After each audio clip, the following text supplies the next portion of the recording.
WBP এবং KP 2024-এর আরও একটি নতুন ক্লাসে তোমাদের প্রত্যেককে স্বাগত জানাই। আজকে হচ্ছে গিয়ে আমাদের ক্লাস নাম্বার 11। ইতিমুহূর্তে আমাদের চ্যানেলে 10টা ক্লাস নেওয়া হয়ে গিয়েছে। সেই ক্লাসগুলো তোমরা যারা এখনও করোনি তারা চ্যানেলে গিয়ে সেই ক্লাসগুলোকে করে নিও, কারণ সেই ক্লাসগুলোতে একাধিক গুরুত্বপূর্ণ প্রশ্ন নিয়ে আলোচনা করা হয়েছে। যেই প্রশ্নগুলো থেকে একাধিক প্রশ্ন তোমরা পরীক্ষায় 100% কমন পেয়ে যাবে। আজকের ক্লাসেও আমরা 10টা গুরুত্বপূর্ণ প্রশ্ন নিয়ে আলোচনা করব, যেই প্রশ্নগুলো থেকে একাধিক প্রশ্ন তোমরা 100% পরীক্ষায় কিন্তু কমন পেয়ে যাবে। সে কারণে তোমরা ক্লাসটাকে প্রথম থেকে শেষ পর্যন্ত করতে থাকো। যারা এই চ্যানেলে নতুন রয়েছে তারা চ্যানেলটিকে সাবস্ক্রাইব করে পাশে থাকা বেল আইকনে ক্লিক করে দিও। আজকের আমাদের প্রথম প্রশ্ন, পাঞ্জাবের কোকা বিদ্রোহ দমন করেন কোন ভাইসরয়? 4টা অপশন রয়েছে, লর্ড রিপন, লর্ড মেও, লর্ড লিটন, লর্ড নর্থব্রুক। তো এখানে সঠিক উত্তর কি হবে? ঝটপট করে তোমরা কমেন্ট করে ফেলো। তাহলে এখানে সঠিক উত্তর হবে কিন্তু অপশন নাম্বার ডি, অর্থাৎ লর্ড নর্থব্রুক। 1872 সালে এই বিদ্রোহ দেখা যায়। এই বিদ্রোহ বলতে এখানে কোকা বিদ্রোহর কথা বলা হয়েছে। চলে যাব পরের প্রশ্নে। চাচাই জলপ্রপাত কোন রাজ্যে অবস্থিত? 4টা অপশন রয়েছে, মধ্যপ্রদেশ, কর্ণাটক, ঝাড়খণ্ড, উড়িষ্যা। এখানে সঠিক উত্তর কি হবে?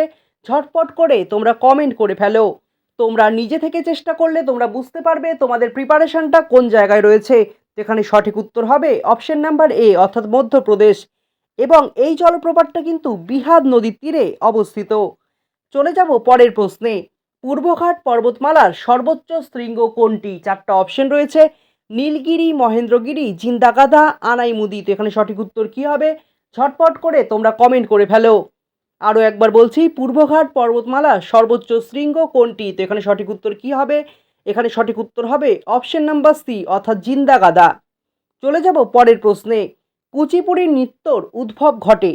4টা অপশন রয়েছে, মণিপুর, রাজস্থান, কর্ণাটক, অন্ধ্রপ্রদেশ। এখানে সঠিক উত্তর কি হবে? ঝটপট করে তোমরা কমেন্ট করে ফেলো। এবং সর্বশেষে তোমরা টোটাল করে বলবে 10টার মধ্যে তোমাদের কটা সঠিক হয়েছে। তাহলে আমরাও বুঝতে পারবো তোমাদের প্রিপারেশনটা ঠিক কোন জায়গায় রয়েছে। এখানে সঠিক উত্তর হবে অপশন নাম্বার ডি, অর্থাৎ অন্ধ্রপ্রদেশ। এবারে দেখে নেব আজকের পরের প্রশ্ন। পদ্মাবত কে রচনা করেন? 4টা অপশন রয়েছে, আমির খসরু, মালিক মোহাম্মদ জয়সী, আবুল ফজল, কোনোটি নয়। এখানে সঠিক উত্তর কি হবে? ঝটপট করে তোমরা কমেন্ট করে ফেলো। তাহলে এখানে সঠিক উত্তর কি হচ্ছে? পদ্মাবত কে রচনা করেন? পদ্মাবত রচনা করেন মালিক মোহাম্মদ জয়সী, অর্থাৎ অপশন নাম্বার বি এখানে সঠিক হবে। বায়োলজিক্যাল ডাইভার্সিটি দিবস কবে পালিত হয়?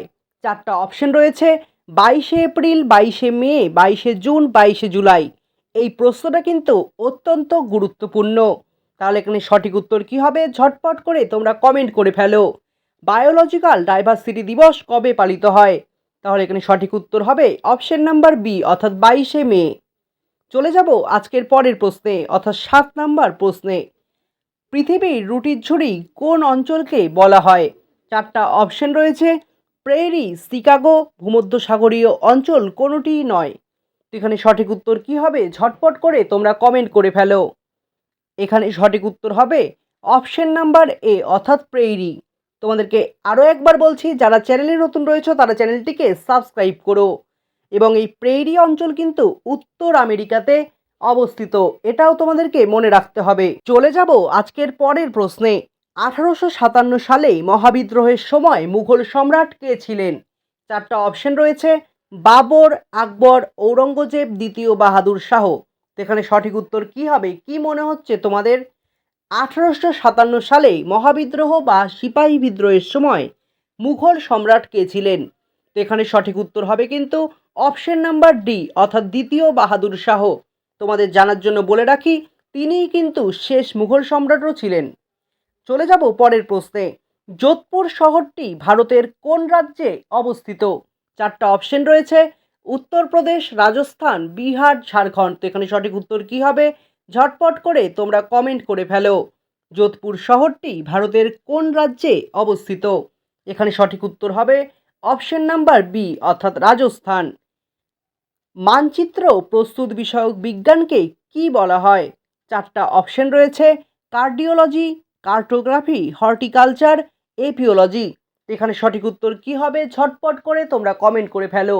এই ধরনের প্রশ্ন কিন্তু অত্যন্ত গুরুত্বপূর্ণ। এখানে সঠিক উত্তর হবে কার্টোগ্রাফি অর্থাৎ অপশন বি। তো এই ছিল আজকের ক্লাসটা ভালো লাগলে অবশ্যই ভিডিওটাকে লাইক করো, কমেন্ট করো এবং যারা এই চ্যানেলে নতুন রয়েছো তারা চ্যানেলটিকে সাবস্ক্রাইব করে দিও এরকম ক্লাস প্রতিদিন করার জন্য।